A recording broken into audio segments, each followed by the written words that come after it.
जय माता दी। आज हम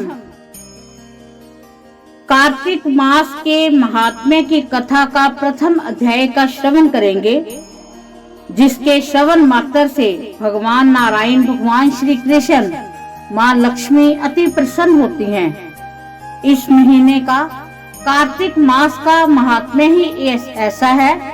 अगर हम प्रतिदिन इनके महात्म्य के जो अध्याय हैं उनका श्रवण करते हैं तो उससे हमें भगवान नारायण की विशेष कृपा प्राप्त होती है। और जहाँ नारायण है वहाँ माँ लक्ष्मी स्वयं विराजमान होती हैं। तो चलो श्रवण करते हैं प्रथम अध्याय कार्तिक महात्म्य का।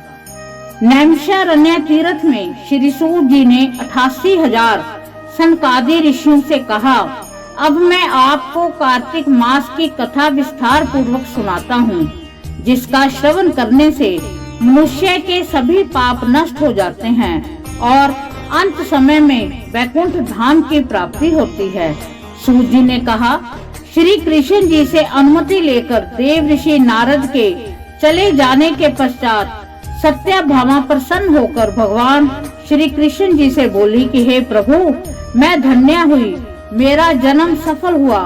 मुझ जैसी त्रिलोकीय सुंदरी के जन्म दाता भी धन्य है, जो आपकी 16,000 स्त्रियों के बीच में आपकी परम प्यारी पत्नी बनी। मैंने आपके साथ नारद जी को वह कल्प वृक्ष आदि पुरुष विधि पूर्वक दान में दिया, परंतु वही कल्प वृक्ष मेरे घर लहराया करता है।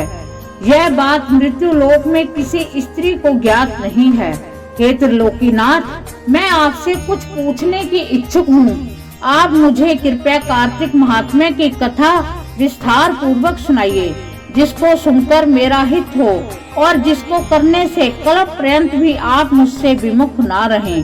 सूत जी आगे बोले, सत्यभामा के ऐसे वचन सुनकर श्री कृष्ण ने हंसते हुए सत्यभामा का हाथ पकड़ा और अपने सेवकों को वहीं रुकने के लिए कहकर विलास युक्त अपनी पत्नी को कल्प वृक्ष के नीचे ले गए और फिर हंसकर बोले कि हे प्रिय, 16,000 रानियों में से तुम मुझे प्राणों के समान प्यारी हो।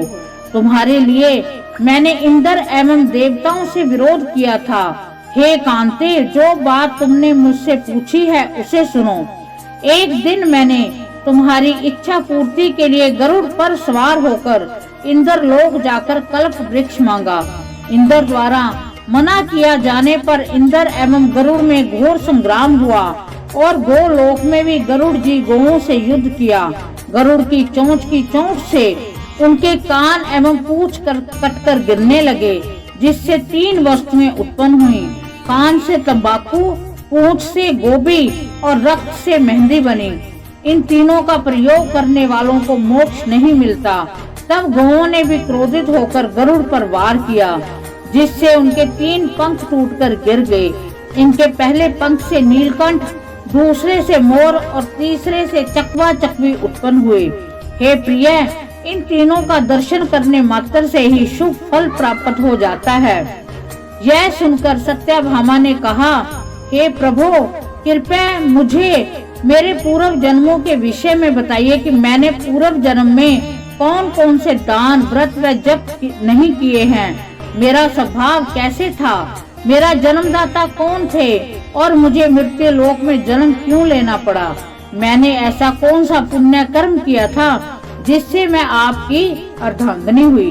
श्री कृष्ण जी ने कहा, हे प्रिय, अब मैं तुम्हारे द्वारा पूर्व जन्म में किए गए पुण्य कर्मों को विस्तार पूर्वक कहता हूँ, उसे सुनो। पूर्व समय में सतयुग के अंत में मायापुरी में अत्रि गोत्र में वेद वेदांत का ज्ञाता देव शर्मा नामक एक ब्राह्मण निवास करता था। वह प्रतिदिन अतिथियों की सेवा, हवन और सूर्य भगवान का पूजन किया करता था। वह सूर्य के समान तेजस्वी था। वृद्धावस्था में उसे गुणवती नामक कन्या की प्राप्ति हुई। उस पुत्रहीन ब्राह्मण ने अपनी कन्या का विवाह अपने ही चंद्र नामक शिष्य के साथ कर दिया। वह चंद्र को अपने पुत्र के समान मानता था और चंद्र भी उसे अपने पिता की भांति मानता था। एक दिन वह दोनों पुष्प व समिधा लेने के लिए जंगल में गए। जब वह हिमालय की तलहटी में भ्रमण कर रहे थे तब उन्हें एक राक्षस आता हुआ दिखाई दिया। उस राक्षस को देखकर भय के कारण उनके अंग शिथिल हो गए, वे वहां से भागने में भी असमर्थ हो गए।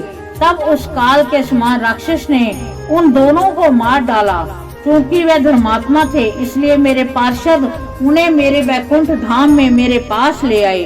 उन दोनों द्वारा आजीवन सूर्य भगवान की पूजा किए जाने के कारण मैं दोनों पर अति प्रसन्न हुआ।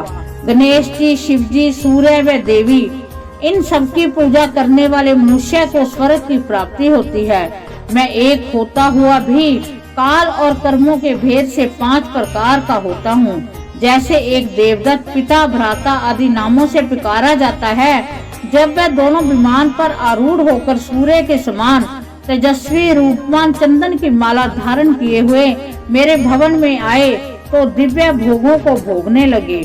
इस प्रकार कार्तिक मास की जो प्रथम अध्याय है उसका समापन होता है।